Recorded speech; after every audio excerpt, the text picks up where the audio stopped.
Elektrik ustalar eng ko'p qiladigan xatolarni sanab bering. Men bilgan eng katta, eng ko'p xatolardan biri bu noto'g'ri sim tanlash.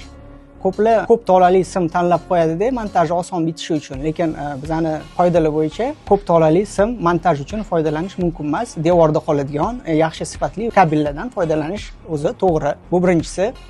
Ikkinchisi, nagruzkani hisobga olmasdan turib, yuklamani hisobga olmasdan turib, kabelni qalinligini, sechenyasini hisobga olmasdan kattaroq avtomat qo'yib qo'yishadi-da, kabelimizni qizib, avtomatni kabelni noto'g'ri himoya qilishiga olib keladi. Keyingi xatolardan bittasi shit yig'ish jarayonida shitni qo'ymay turib, kabelning izolyatsiyasini tozalab qo'yadi-da, shitga kamroq sim kirsin deb.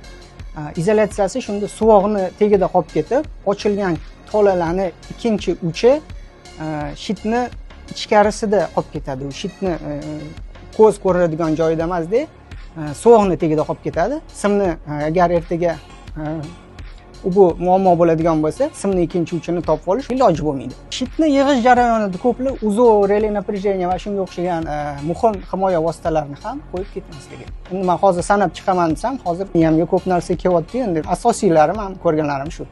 Kanalimizni kuzatishda davom eting. Agar savolingiz bo'lsa, izoh yozib qoldiring. Biz shu savolingizga javob berishga harakat qilamiz.